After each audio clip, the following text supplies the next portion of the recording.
ভারতের জনসংখ্যা প্রায় 150 কোটির কাছাকাছি। এর 85% মানে আমি যদি 150 কোটিকে 100% ধরে থাকি, 100% ধরে থাকি, এর 85% পপুলেশনের এমার্জেন্সি যদি কোনো ফান্ডিংয়ের প্রয়োজন হয় তাহলে 10 লক্ষ টাকা কিন্তু এককালীন জোগাড় করতে পারে না। মানে আমি কোনো মেডিকেল এমার্জেন্সি কথা বলতে চাইছি। 14% পপুলেশন, 100%-এর মধ্যে 14% পপুলেশন 10 লাখ টাকা ইনস্ট্যান্ট, 10 লাখ রুপিস ইনস্ট্যান্টও জোগাড় করে ফেলে, কিন্তু তিনি কোনো না কোনো অর্থনৈতিক ধ্বংসের সম্মুখীন হন। যেমন ধরুন কোনো ল্যান্ড সেল করতে হয়, বা গয়না বন্ধক দিতে হয়, বা বিক্রি করে দিতে হয়, হ্যাঁ, বা জমানো সঞ্চয় ভেঙে দিতে হয়। আর 1% পপুলেশন থাকে যাদের কিন্তু মেডিকেল এমার্জেন্সিতে কোনো রকম অসুবিধা ছাড়াই 10 লাখ টাকা ইনস্ট্যান্ট ক্যাশ বের করে দিতে পারে। হ্যাঁ, আমি যেটা বলতে চাইছি সেটি হলো, আমি আপনাকে স্বাস্থ্য বীমা বা হেলথ ইন্স্যুরেন্স কেন করবেন তার প্রয়োজনীয়তা সম্পর্কে বোঝাতে চাইছি। আমি Atanu Das, senior sales manager, star health and allied insurance company. আমি আপনাদের এইটাই বলতে চাইছি যে হেলথ ইন্স্যুরেন্স করা এখনকার দিনে খুবই প্রয়োজন, কারণ এটি একটি নিত্য প্রয়োজনীয় জিনিসের মধ্যে পড়ে গেছে।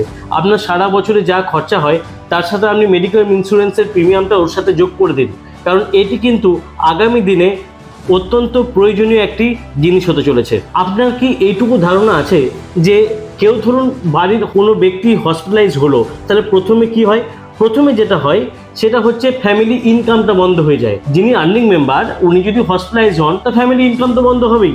উনি যদি কোনো বিজনেসম্যান হন, ব্যবসা বন্ধের সম্মুখীন হবে, বা ব্যবসাতে ডাউন হবে, বা ব্যবসা চালানোর লোক থাকবে না। ওই বিজনেসম্যানের যদি কোনো ফ্যামিলি মেম্বারও অ্যাডমিশন হয়, তাহলে হসপিটালে তাকে দেখভালের জন্য, অ্যাটেন্ডেন্ট থাকার জন্য কিন্তু আপনাকে হসপিটালে থাকতে হবে। তার মানে কি, আমি এইটাই বলতে চাইছি যে বাড়ির কেউ যদি অসুস্থ হয় তাহলে প্রথমে যেটা প্রবলেম হয় যে ফ্যামিলি ইনকামটা বন্ধ হয়ে যায়।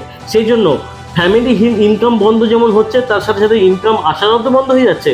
কোনো একটা বিজনেস কয়েকদিন বন্ধ থাকা, বা ধরুন কেউ চাকরি করছে, চাকরি থেকে ছুটি টাকা নিতেই হবে। মেডিকেল লিভ সে নিতে পারে, মেডিকেল লিভের তো একটা শেষ আছে, মেডিকেল লিভও শেষ হয়ে যাবে, মানে একটা ইকোনমিক্যাল প্রবলেম দেখা দেবে। সেই ইকোনমিক্যাল প্রবলেম কিন্তু রিকভারি করা যাবে শুধুমাত্র হেলথ ইন্স্যুরেন্স থেকে। বাড়ির রানিং মেম্বার যেমন হসপিটালাইজ হলে একটা ইনকামের ক্ষেত্রে এফেক্ট পড়ে, বাড়ির যে কোনো মেম্বার অ্যাডমিশন হলো সেই আর্নিং মেম্বারের উপরই এফেক্ট পড়ে, কারণ সেই আর্নিং মেম্বারকে দেখার জন্য তো একজনকে হসপিটালে থাকতে হয়।